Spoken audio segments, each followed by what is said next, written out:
Some of us still carry the burden of battle. It threatens to drown us in our everyday lives.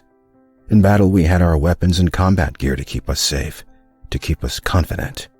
But when we returned home, we were not armed with weapons and gear to cope with our own minds. I was lucky to find my combat gear, my mental weapon, and it's called Calmago.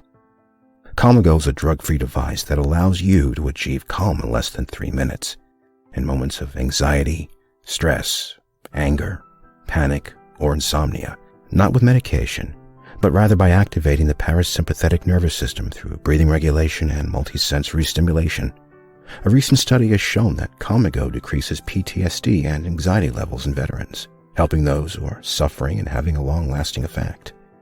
Visit Calmago.com to learn how you can get Calmago through the VA or with a special veterans discount code.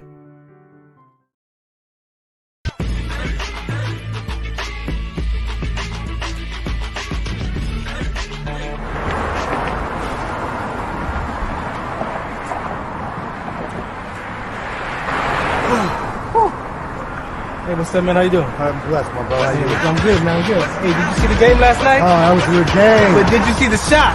I lost money from that shot. Oh, too, man, that shot was cold, I man. hated it, but it was good. Damn. What's in those jeans? You really want to know? I do. Exhaustion, muscle spasms, asthmatic issues, unexpected sickle cell trait crises. Damn. Are you serious? When I was young, I found out I had sickle cell trait. My mom's told me, but I ain't have no knowledge of it. But when I got older, I had a child, and the doctor told me my daughter has sickle cell trait.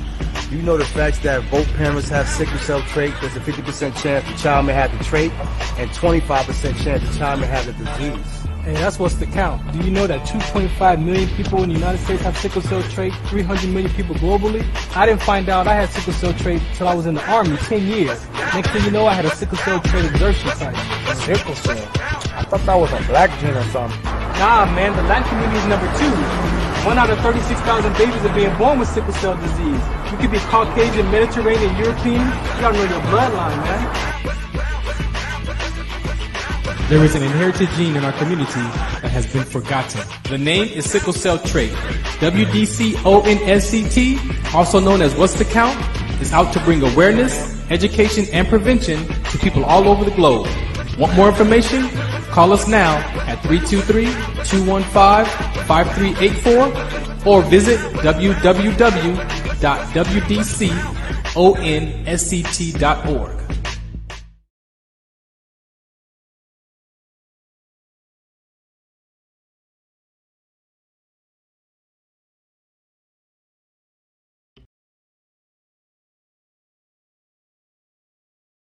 Zetovia salve, made from natural and organic ingredients, good for inflammation, poor circulation, hemorrhoids, yeast infection, lip sores, dry coughs, eye pain, minor cuts and bruises, and ready to purchase at botanicaherbalco.com. BOTANICAHERBALCO.com. botanicaherbalco.com. You're listening to the Farron Dozier Show on KCAA Radio, 106.5 FM, 1050 AM in the Inland Empire. Also streaming from the KCAARadar.com website, MBR Radio, TuneIn Radio, Pandora, Google Play, Blog Talk Radio, iHeartRadio, Podcast, Stitcher, Amazon Radio, just to list a few. Oh yeah, and the streaming videos are located at Tiki Live or Rumble under the Farron Dozier Show. Catch us live or catch us on the archives at the Farron Dozier Show. Shout us out, What's the Count? Visit farrond.com for more information.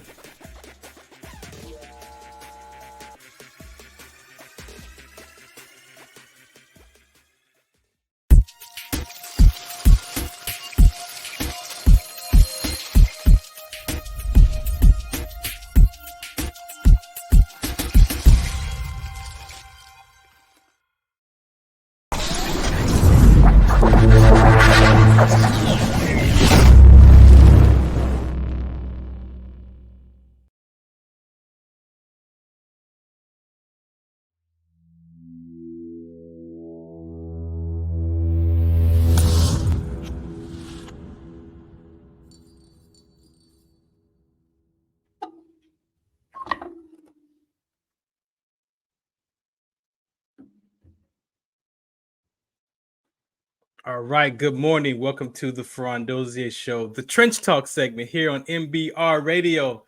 Again, thanks for listening in to today. Again, always blessed to be to share that I'm a part of this network to just stay connected to my veteran community. This Trench Talk has been my own personal therapy since 2013. Trench Talk came probably my first couple of years in the military, just being able to connect with people from all over the country, being in basic training at AIT and then being at my duty stations. And then just realizing that, we would sit under the stars coming off a log pack at like 2 a.m. and people would just be sharing their stories and their backgrounds. And so for some reason, God had put in my heart, trench talk. And back then we used to still dig foxholes ourselves in trenches and stuff like that. So all that kind of came together. And then as I was medical retired out of the service, this idea of having a show, as I was doing my sickle cell trait show, I had an opportunity to put together this military talk show, and I titled it Trench Talk. And so I've been doing that for the last, since 2013. And then to be able to come back here to MBR Radio and have a dedicated show from my veteran community to share their life experiences, resources. For those that say that they care about veterans, you can come here and share your resources and what you do for veterans as well. So again, MBR Radio, you can catch me Sunday nights at 8 p.m. on KCA Radio 106.5 FM, 1050 a.m. Before that, at 5 o'clock, you can catch me on, used to be Dash Radio, now it's Lit Live with the Revolution Radio Show. We play Christian hip-hop music and we do talks on there as well. Beyond 2D, you can catch me there. Actually, today at 3 o'clock, you can catch me on Beyond 2D on the Breakthrough Show Network. Today, we're wrapping it up with transforming grief to growth. That's been our beginning of our season 2. So FarronD.com, if you want more information about where you can find me and what I'm up to in life, you can go there. But today, again, as I've been back here, one of my challenges was, having all these different shows. I got like 4 or 5 shows, and like, okay, I have to find a guest for each one of my shows. It's like I gotta find somebody for each category. And so it was like, all right. So I just been out on social media, looking at pages and people pop up on my social media, Instagram and things like that. So I saw this veteran here and I was like, oh, okay. I like his conversation, his energy, things that he was talking about. So I reached out, and most of you know, if you've been a part of my shows, 99% of my shows are organic. I don't just set people up and ask them, crazy questions. I'm very from the heartfelt. And so he agreed to be on the show today. And so I'm grateful to have him. Let me bring him to the stage. Good morning. Peace, Battle.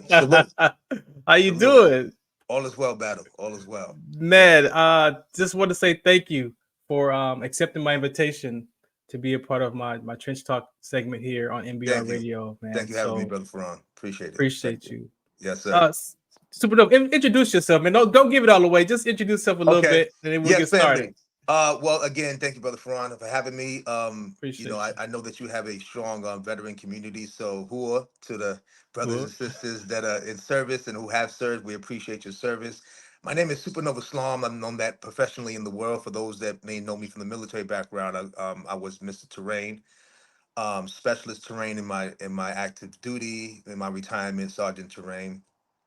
I'm a best-selling author of 2 books. One first is called The Holistic Remedy, all right, about holistic wellness and fasting and detoxing and strengthening your body with, with the nourishment from the planetary plant-based foods to fortify you. And then my new book that I co-authored with my mother, who is a international renowned herbalist and holistic therapist. Her name is Queen Afua. So we did a book called Man Heal Thyself, The Wellness Warrior's Journey to Self-Mastery.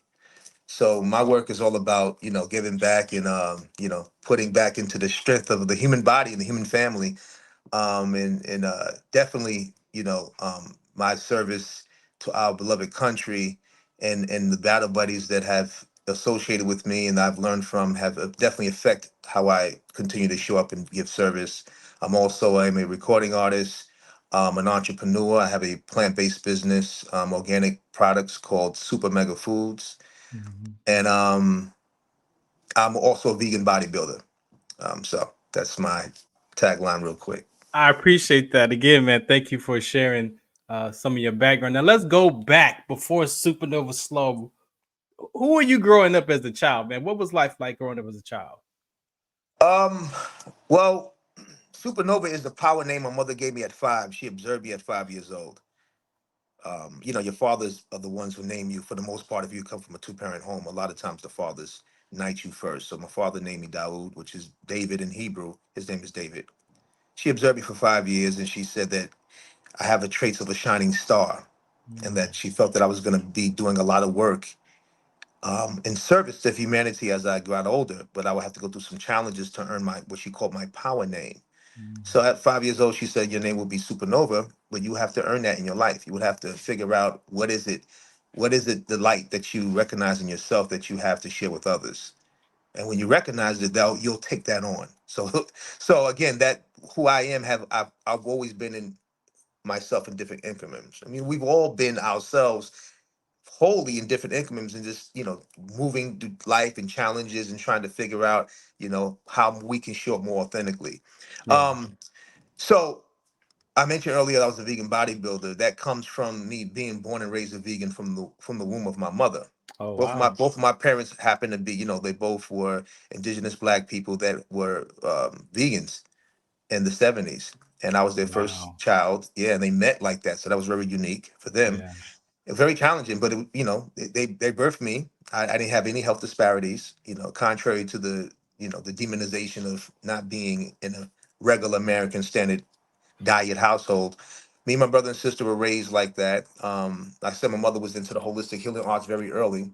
Unfortunately, her and my father divorced, and my father succumbed to the crack cocaine addiction. Mm.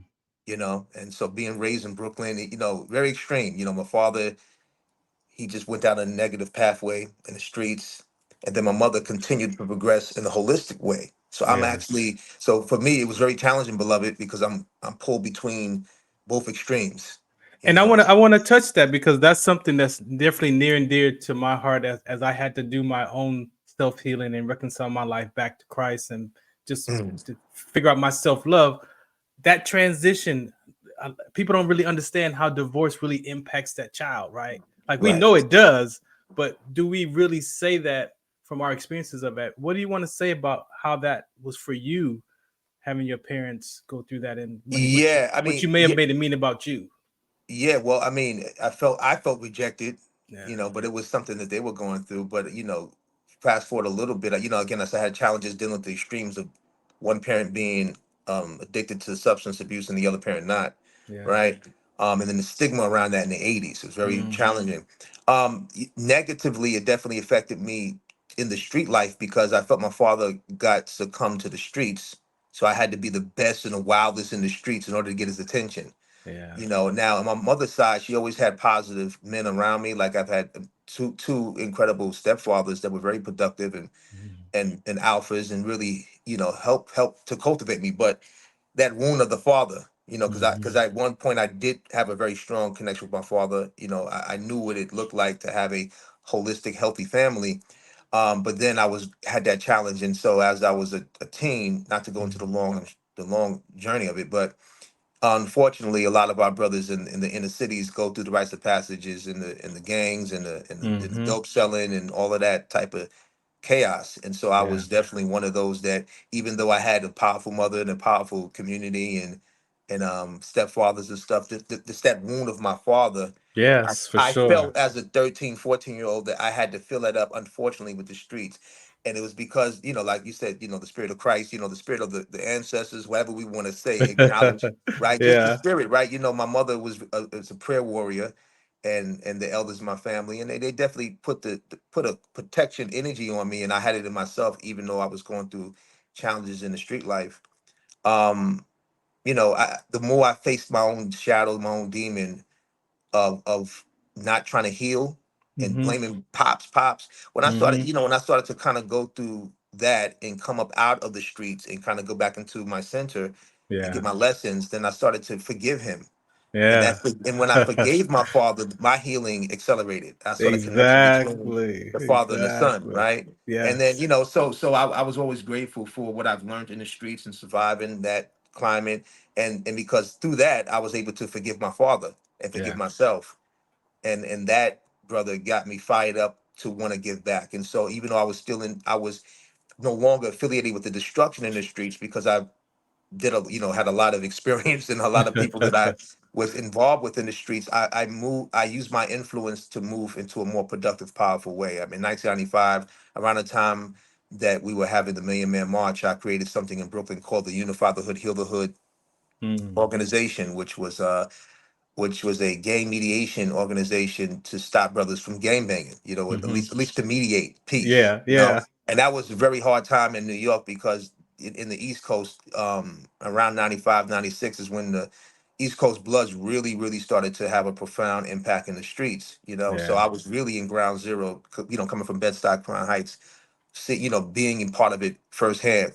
But I Yeah. used my influence to really just move brothers and sisters into a positive way. In the midst of that, So again, origin story being one of service, using Yes. my light to help inspire, So that's a little snapshot. of I that. want I want to touch on that because if we really tell the truth as a people, a lot of that transition, even if it's not from divorce, but just that transition from elementary to middle school to high school, like that identity, like right, that sense of Mm, belonging is very important. And I share from my own experience that being disconnected from your mom and dad from disappointments or upsets, you don't really talk to them in those ages. So now you turn into your peers for mm, acceptance and love, and yeah. and that's all trial and error at that age, right?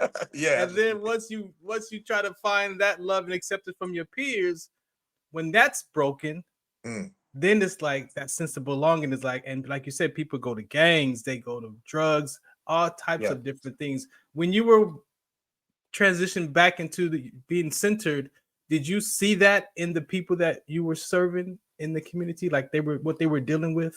Oh, yeah. Well, again, once, when you're in the chaos, you're in the chaos, right? Yeah. And then when you are able to be blessed to come up out of it, right?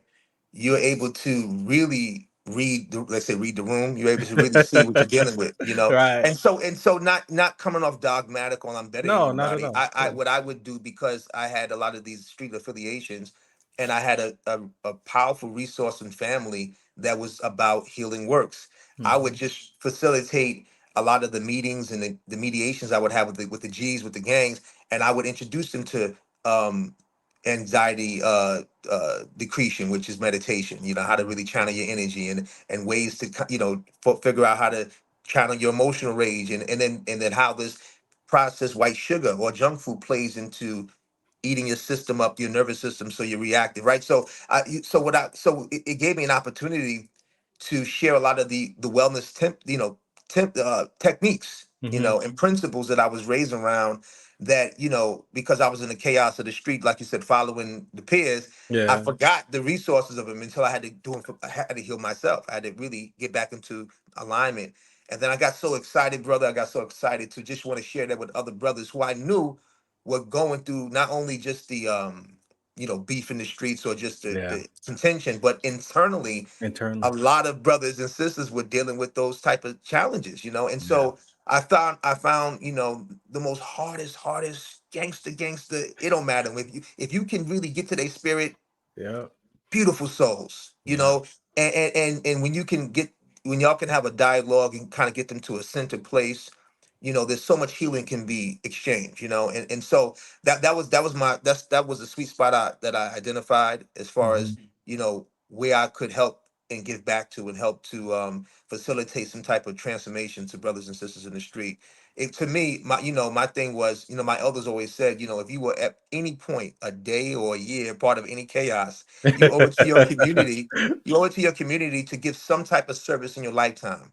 Yeah. Whether your peers, younger people, it's like all the homies. Oh, I used to do this. I used to do that. Okay, well, are you now Yeah, You where know, you at because now? where you at now with your learn, so many people can help. You can help based upon your journey if you're willing to take what you've learned from that and help the next generation up. Like the battle buddy system in the service. For sure, So for sure. yeah. Before we get any further, acknowledging your pops. What do you want to say about your pops, man?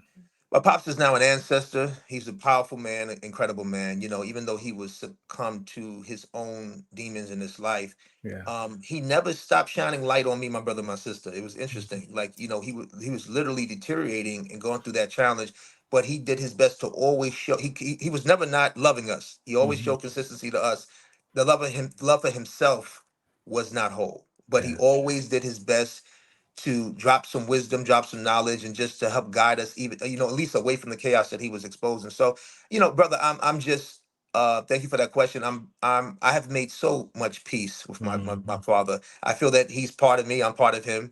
His spirit is definitely like a guardian angel in my life. For And I sure. want to encourage any other brother and sister in our community and around that has issue with your parents. The more you can make peace that with them, because they have not been as whole to give you everything you needed at the time when they were trying to figure it out. A lot of Right. us a lot Exactly. of us are freestyling in generations. We're trying to patchwork build our lives, and Yeah. so if we can hold space for our parents, not to say you forgot something that maybe harmed you, but if you could begin to move from the trauma to the triumph, it would be so much more to be revealed. And so some of my siblings, they still kind of going through whatever they're going through with that For sure. process. For sure. But me, brother, I've made peace many, many years ago with my father, and by the Yeah. time he made his transition, I was Yeah. thankful that he was Whole with and the Lord. He was complete. with the Spirit. He was with the Lord, and and when I think about him, I don't think about the times of the crack cocaine and that whole thing. I That's think what about healing does. That's what yeah, forgiveness. yeah, That's what true forgiveness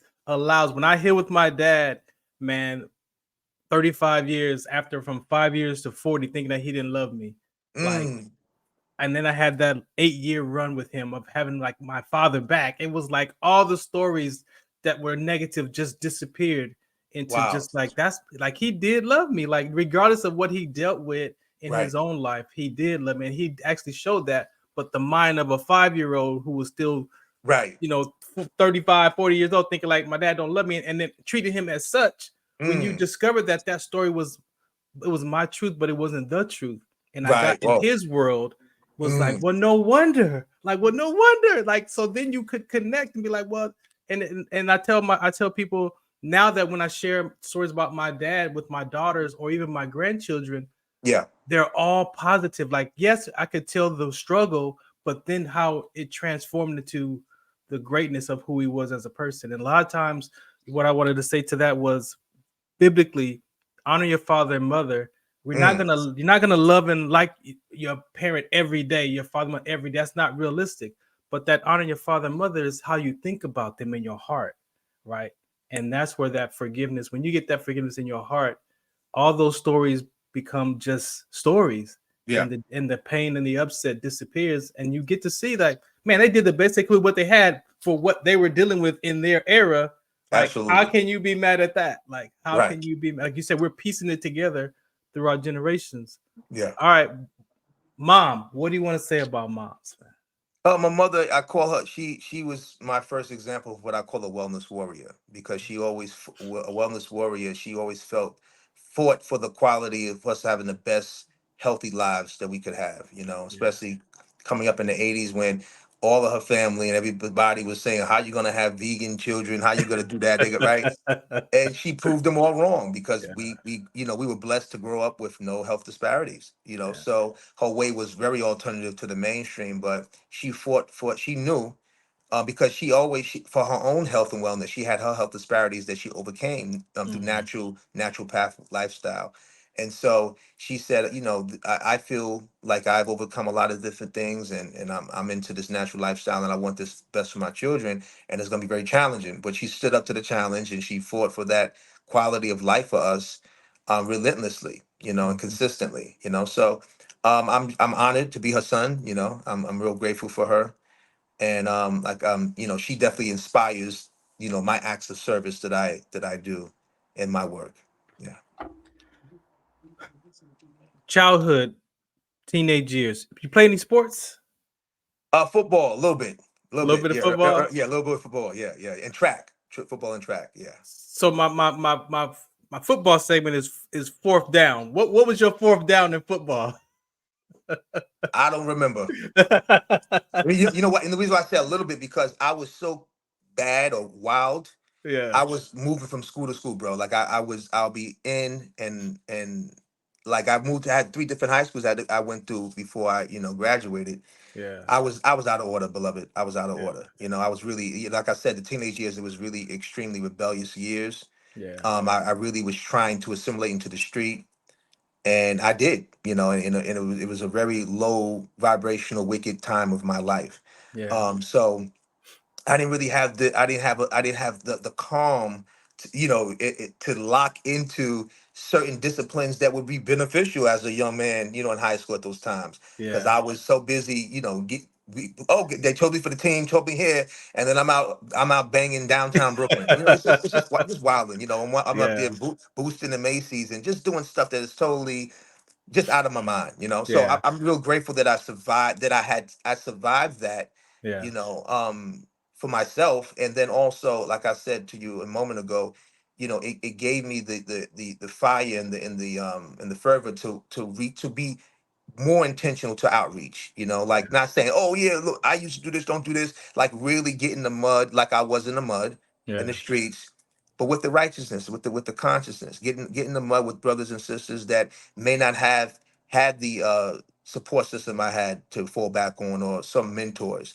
and so at an early age, when I was able to overcome my own chaos of Mhm. myself, and I chose to, rebuild myself, that's when I really just, from the 18 and on, I just been in the ministry of just giving back, and helping to be a bridge for others.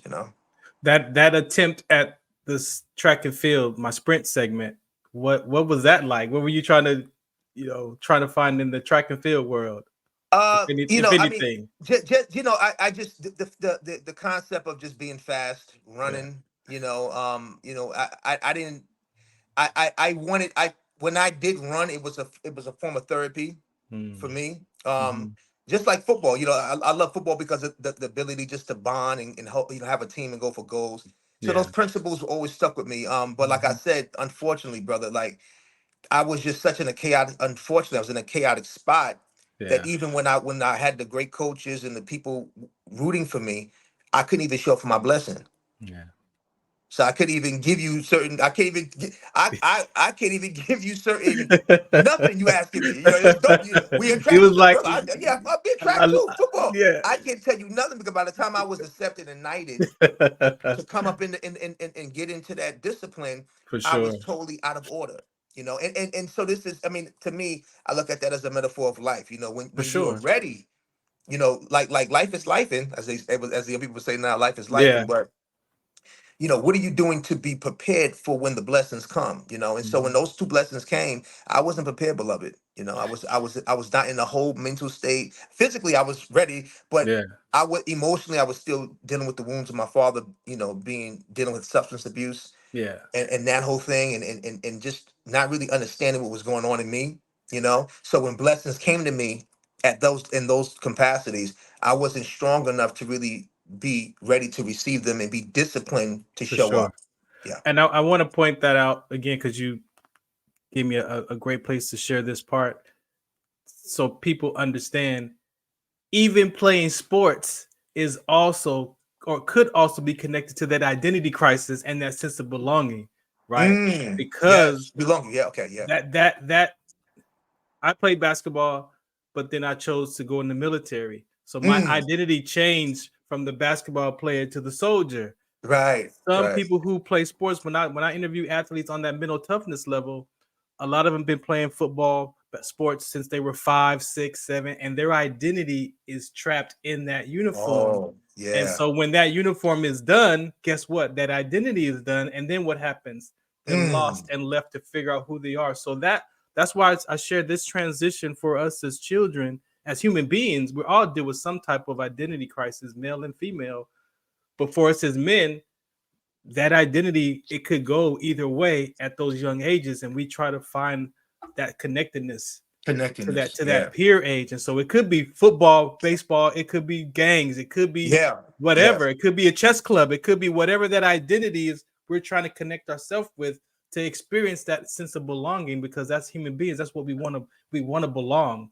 But sometimes with those thwarted relationships in our lives and what we make it mean about ourselves, it could go to a negative conversation. Not right or wrong, good or bad, but like you said, people are looking for that connectedness and that belonging. Right. And it shows up however they're susceptible of what they get connected to. So I tell to parents, like, you've got to pay attention to that child, because that child, even though they're 5, 6, 7, 8, 9, that brain is functioning, that brain is developing, and it is looking, it's giving meaning to life.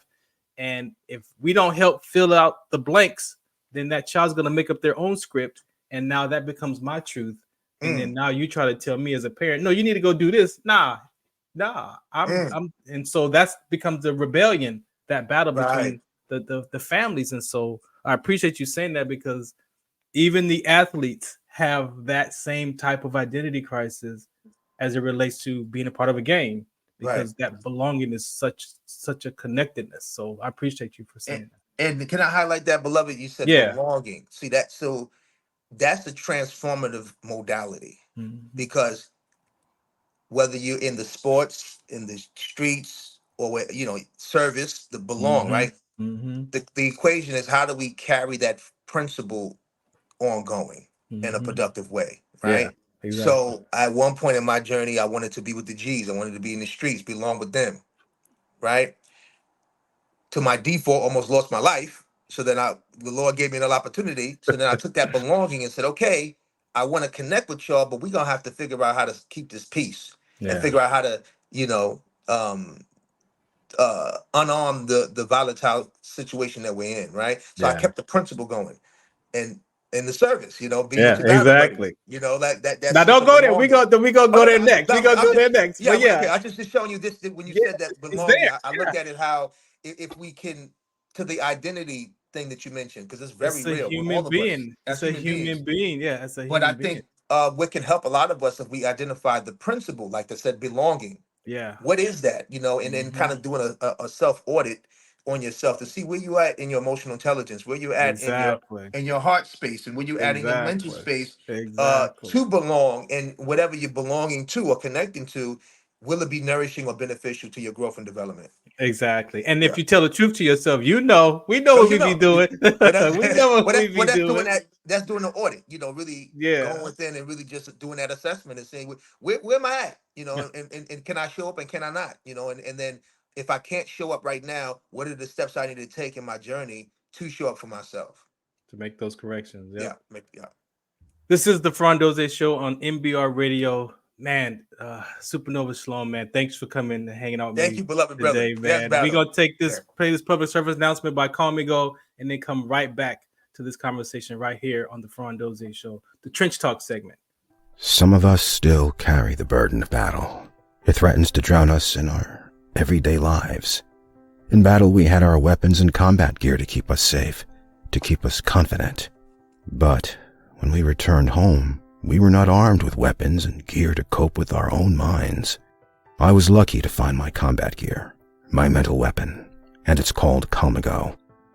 Calmigo is a drug-free device that allows you to achieve calm in less than 3 minutes in moments of anxiety, stress, anger, panic, or insomnia, not with medication, but rather by activating the parasympathetic nervous system through breathing regulation and multisensory stimulation.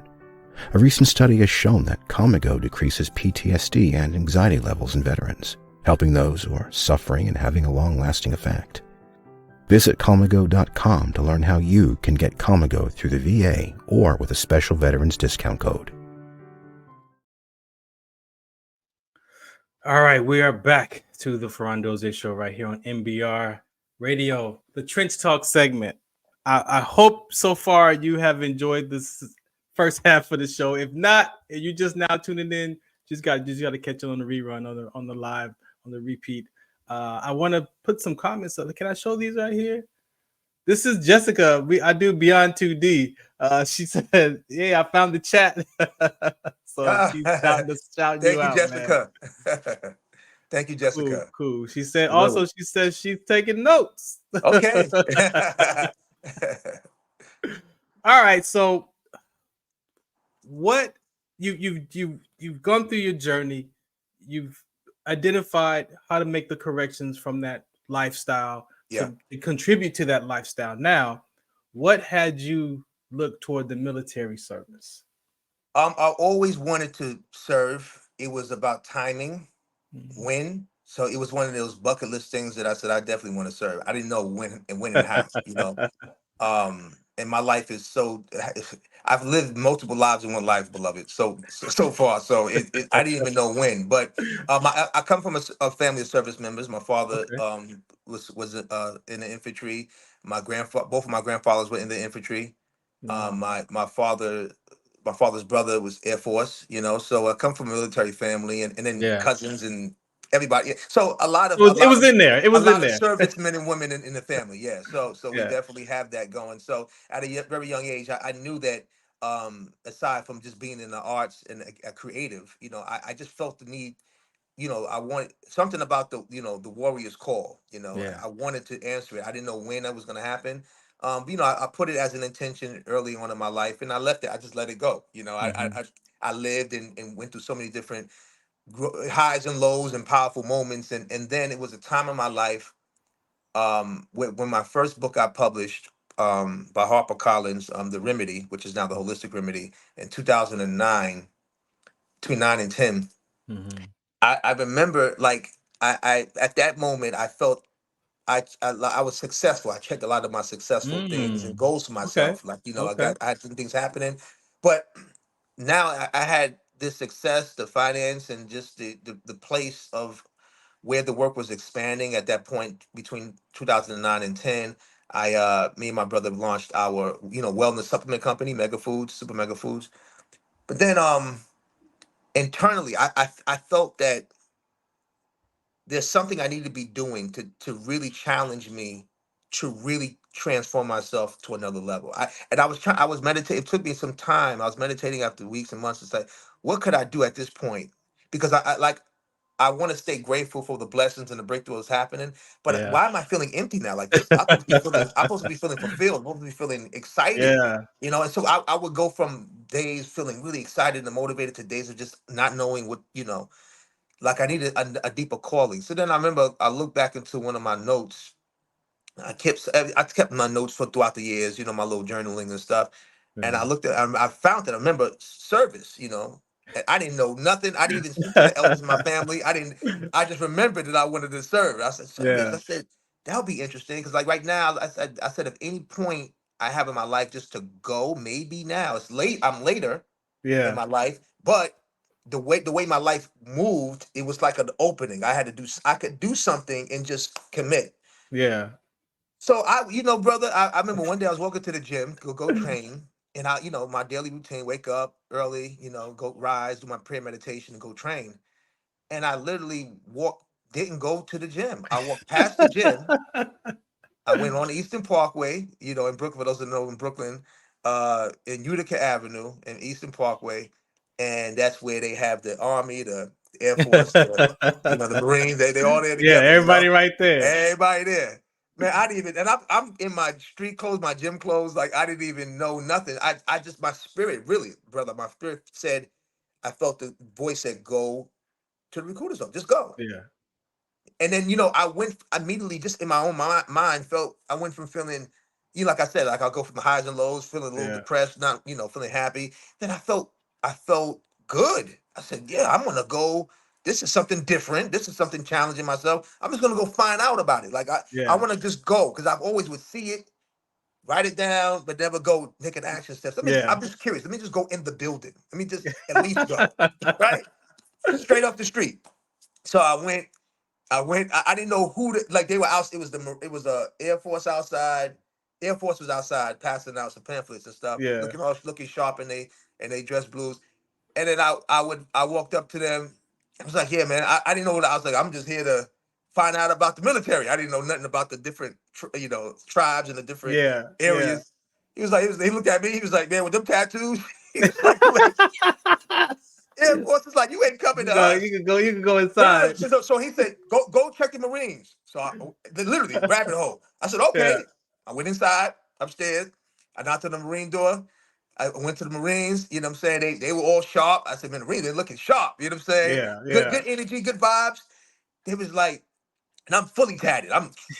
You know what I'm saying? Hands, neck, everything, right? Yeah. The Marine was like, man, I'm gonna tell you right now, man. He said, I love your energy, bro, but he said, we can't deal with the tattoos. I said, wow. Wow. He said, you know what? Go to the Army. Like literally, it's like I'm at the Wiz. I'm easing on down the road. Right. Down the Warriors Road. And I finally get down to the Army. And then I walk in, and some battle buddies are there, some recruiters are there and stuff. Good vibes, good vibes.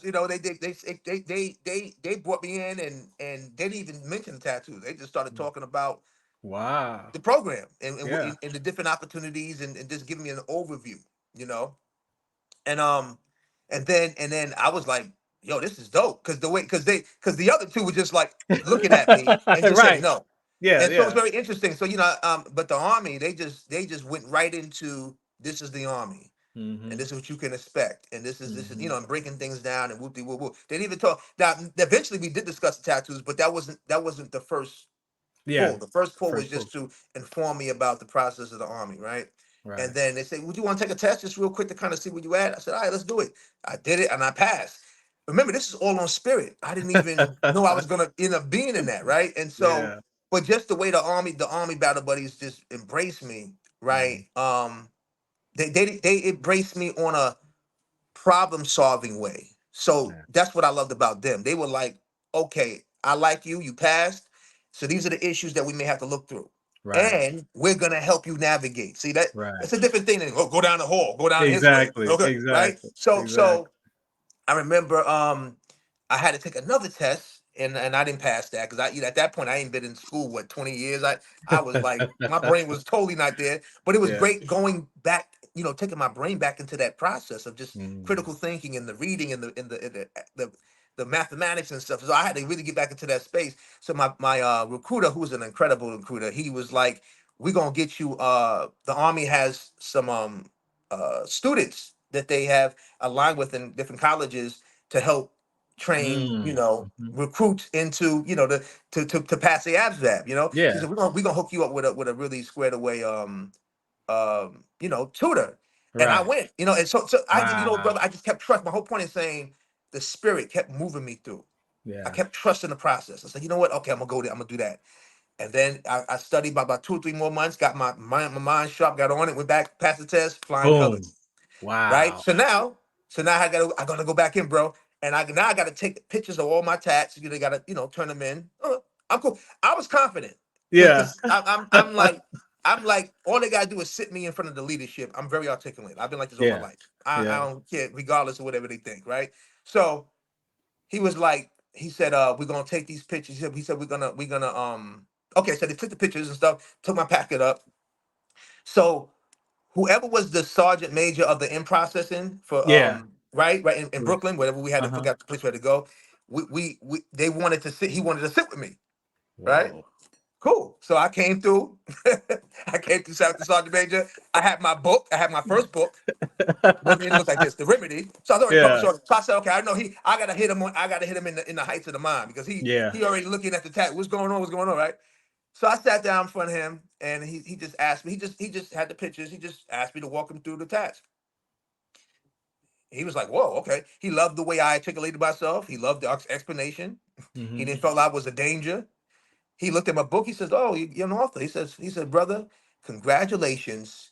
Welcome to the United States military." Wow. He said, "You will be a great service to us, and I know we'll be great service to you." That was it. Once again, spirit. Whatever energy he had on him, he knew he gonna read. That level of that at that level chain of command.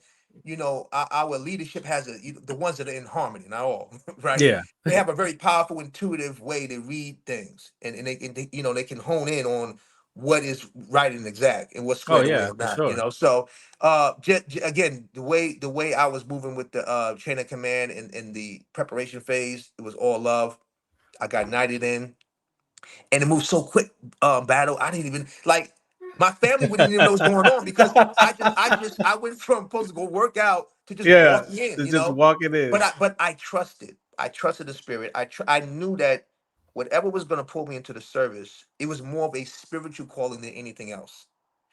It wasn't financial because I already had money, Yeah, right? I already had a big publishing deal. I already had my supplement company.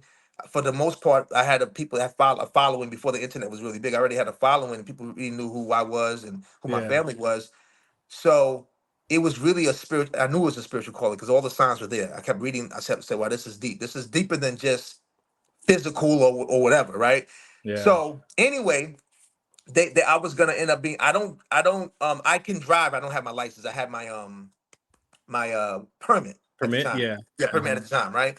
So they was finding all of these like drive like trying to trucker all this stuff. So, okay, I'll take that. Like I didn't, brother. I was so disconnected. I didn't even know I didn't even know. Like I didn't even Yeah. remember my uncles and my father, my uncles and my grandfathers were infantrymen.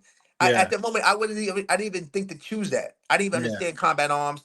I just wanted to serve the country. Yeah. That was the calling, right? So as the jobs, because the jobs move fast, right? Yeah. So they would put me for this job, and somebody else would get it. I guess they have higher credentials, whatever, right? So it just Yeah. kept going, right? And the only job after they kept doing the thing that was available Yeah. was infantry, Wow. combat arms. I thought I was gonna be a Wow. driver, or after they was even gonna have me be a signal person. Like it's like all these other service things. Yeah. It said 11 Bravo. 11 Bravos. I said, oh, look. I said, okay. Hey, You know, people don't I didn't, understand. but I didn't even know what I said okay to. I said okay. I said okay. It didn't connect to me until after it settled in. Oh, my grandpa, my pops. Yeah. Oh, You was oh, oh, in your this is footsteps. the gangster job. Oh, this is the grunt. Oh, I signed up for the grunt. I didn't even Hey, understand it. Supernova though. People don't realize to be 11 Bravo, you got to be intelligent, man. People don't. The civilian world looks at 11 Bravos as like, oh, that's the entry level, the lowest of the lowest. No, no, no. We know Listen, inside of our service, 11 listen. Bravos are intelligent, man. Listen, I don't know. Yeah, I don't know what 11 Bravos they've been around that has not stood up to that. But all of the ones, the tribe, the tribe of combat arms is serious, And Yes. one thing I did, beloved, when I came into active duty is, a lot of my battle buddies had this very kind of like the gang. I come from the gang world, so it was a similar tribal thing happening, right? So I went in automatically unifying and trying to figure out how to put fires out and fight. Like so, one of the things that will always be this thing where the infantry were very cocky with who they were, Oh very yeah. and they would talk down on all. So it's like reverse. So like it's like how you witness how some of our battle buddies who are not Yeah. grunts or combat arms talk down on them. So Yeah. the infantry has this thing. Oh yeah, I'm not them. I'm not yeah. So and I never. My thing was I didn't want to I didn't want to activate myself as a combat armsman in that consciousness. My thing Yeah. was I respect all service, Yeah. right? I understand that those are when I'm deployed, those are my support. Yeah. Yeah. Yeah. So Exactly. I view them at the high level.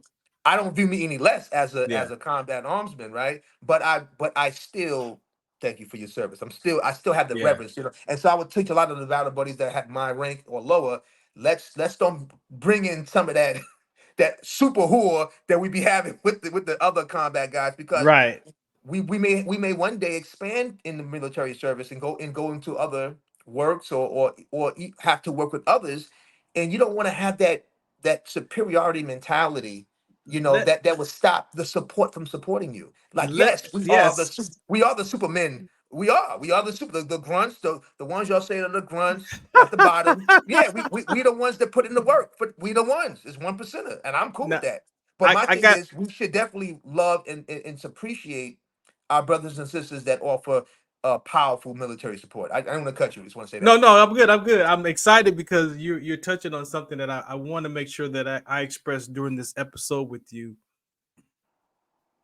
When you joined the service, was there any moment in time that your brain clicked over from that civilian author gangster mentality to click over to that I'm a soldier now? Like, did you Yeah. ever have a what was that like? That moment, what was that moment like for you? It was OSHIT.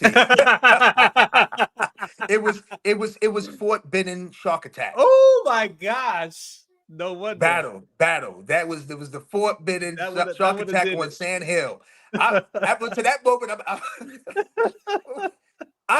wow. I mean, ain't no Yeah. video compare you. Ain't no video can prepare you for that. No conversation. No. It's you in that moment. Yeah. In that moment.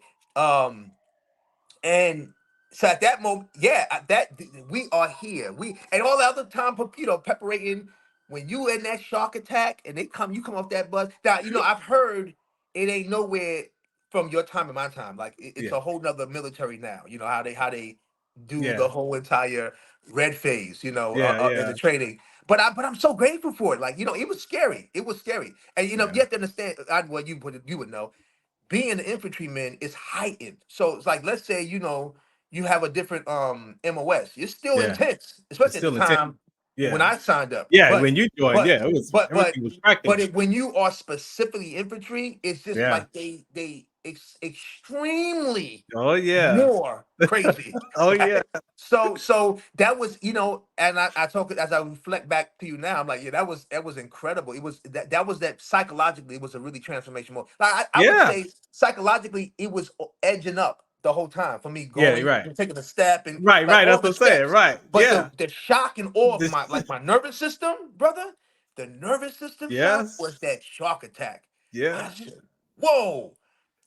It So was let yeah, me yeah, yeah, ask yeah. you this: Yeah. in your life today, looking back through all of that, did you ever realize that you had given your life to death the day that you signed up? Yeah, when that hit me when I Hmm. was at MEPS and I had to sign the life insurance policy. Mm. Heavy, brother. Yeah. That was heavy. Yeah, I had a strong, I've always felt I have a strong bond with God. I've always felt that. Yeah. So I had faith. I had absolute faith. But that moment it was really like me talking to my brother now, talking to you now. It was like Yeah. we were here. And the ladies, it's bro, oh, I keep going back. I don't want to be redundant with it, but I have to No, keep you're saying it. good. You're I keep good. saying spiritual because honestly, and may not be for everybody else, but my journey in the service, beloved brother, was all like the people I would meet were literally Yeah. guardian angels. Yeah. Everybody I would meet, even the wicked ones, right? They would. Yeah. It was such a spiritual drama Yeah. because everybody that I like, even when I was, like I said, I was at MEPS and I had that moment, who you gonna give your body to and who you gonna give the money to? Right. My daughter and my wife at the time and my mother, like it was, Right. and the elder there, she just kind of grabbed my hand, just said, "Let's breathe with me real quick, just take a little breath." Wow. Angel, Wow. that's God showing up. Wow. And That's then I fast. had confidence, right? So that it's like moments that I felt, very challenged and I couldn't overcome, like God would send me a person or a sign or something to Yeah. get to help me continue to forge ahead. And interesting enough, when I signed my contract, my recruiter told me that, up until that point, I'm not sure if they do it now.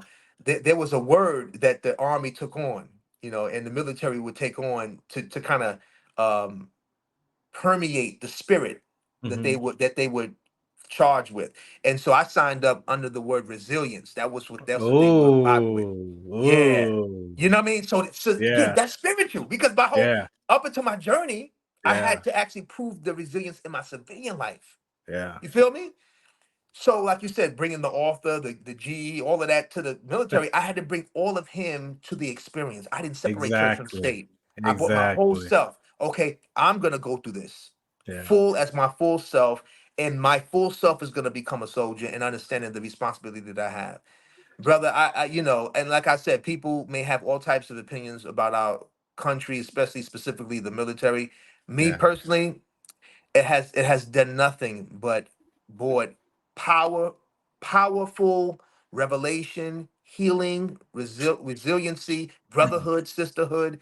and transformation to my life. I mean, me saying yes to serve our country, it showed up in my new work, in my work that I do now with Man Heal Thyself, the Wellness Warriors, and me when I also do a 12-week rites of passage online training for the brothers, and I'm on my eighth formation starting in this week, and I've been blessed to have battle buddies from all the different modalities show up. We've had Marines come through. We've had battle buddies throughout the different OSs in Army, Air Force. I mean, it's just incredible, that how me saying yes to that point in my life when I didn't have, Oh when I didn't yeah. even know, how now it helps to enrich the service continues to serve. Let me. We got a few minutes left. I want to touch Yeah. on this point and get your perspective on this. When I peeled off my layers as I started to, I medicaled out of the service, depression, anxiety. Made me my life was over because I wasn't trying to get out yet, but my condition, my trait condition, my affliction. But God showed me that was why you was born. That's why you went through that military, for who you get to be.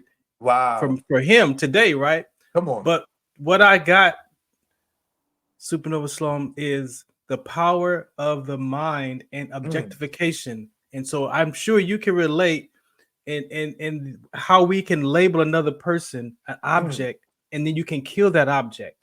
And you've experienced that in your gang ages. Yeah. You've experienced that in this military life, on how the military, they do it. I think the greatest beside the football is how we can transform or alter that mindset to label you as an object, and then I can kill that object, but the brain will remember one day that was a human being, right?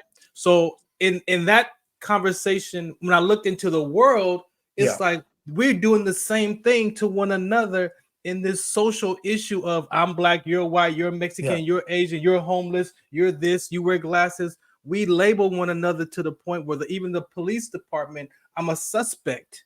I'm not a person. Right. What do you want to say? Let's end the show with that. What do you want to say about that labeling, that the brain is so powerful to do, that I can make you an object and then treat you as such and talk to you as such?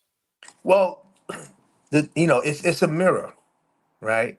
So I think that when the person has that focus to objectify you, they a lot of times don't recognize that they putting themselves in that objectifying fire, right? And so if you objectifying someone, whether you're in the service or civilian life, and you bring in harm, and you're just so concentrated on only looking at that aspect, you're going to suffer. And you may not suffer in that moment. You may build muscle with objectification, and you may be cocky.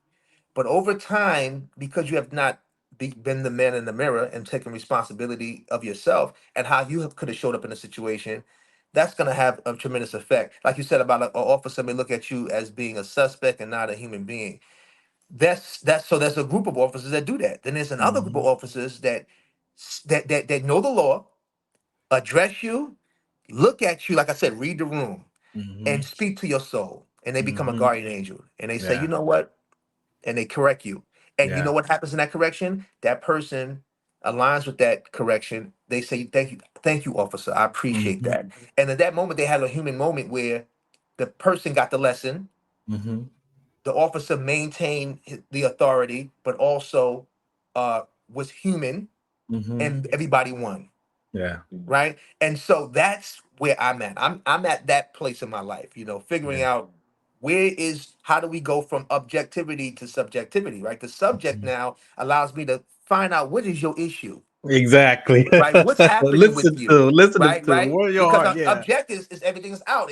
You can take any form, but when I subject myself to really what you may be going through, that's why I said the officer that actually is talking to the person maybe drinking and driving, and says, "I'm gonna give you this ticket, but I'm also gonna give you this program. Yeah. I'm gonna look out for you." So now it becomes a holistic situation where now the officer is really serving this human. The human says, "Wow, the officer took time for me. I'm drinking because I don't feel nobody takes time for me." You see how that works? So Yes. we holistically we help each other. You know, so I would say from that point, beloved, moving from the realm of only living in objectivity, like they say, see wear my shoes, you know, come see where I live at, come feel what I feel, right? That what it's saying is you necessarily can't really do that, but what it can say is that I'm going to get out from the looking at you as an object and maybe listen and hear you. It's like the judge that actually hears the whole case. The judge hears the whole case and says, you know what?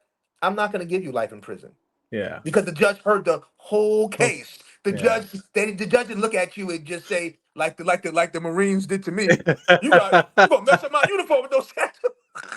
Right? But bringing that to my story. The Marine said, "Oh, Mr. Terrain, they objectified you. Can't be here." Yeah, right? you objectified. And the army said, "Well, let me subject you to the protocol. Let's go through the process." SupaNova, man, thank you. My time is up here, man. Thank you. I'm gonna have you come back, man, because we got some more stuff to share, man. We got to get into the whole holistic piece of this conversation. Yes. But thank you for coming on here, man, and sharing your background and sharing your story with us, man. Thank you, Battle. Thank you for your service, and thank you for your continued service in the civilian life, and how you hope you're creating an opportunity for so many to have conversations of healing, restoration, and resilience. So we appreciate you. Thank you for your service. I appreciate you, man. Thank you. All right, thank you, Battle. Peace. This is the Farron Dozier Show on MBR Radio. Again, thank you for listening in. We will be back next Tuesday, right? Of course. Shouts out to Jessica. Thank you so much for tuning, listening, and hanging out with me here today. Beyond 2D, 3 p.m. right here. Again, I appreciate y'all for hanging out. I'm out of here. I got to go. What else can I say? That's it.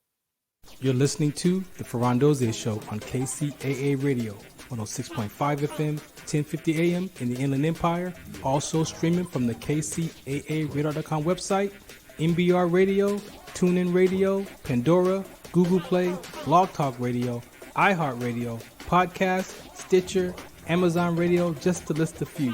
Oh yeah, and the streaming videos are located at Tiki Live or Rumble under the Farron Dozier Show. Catch us live or catch us on the archives at the Farron Dozier Show. Shout us out, what's the count? Visit farrond.com for more information.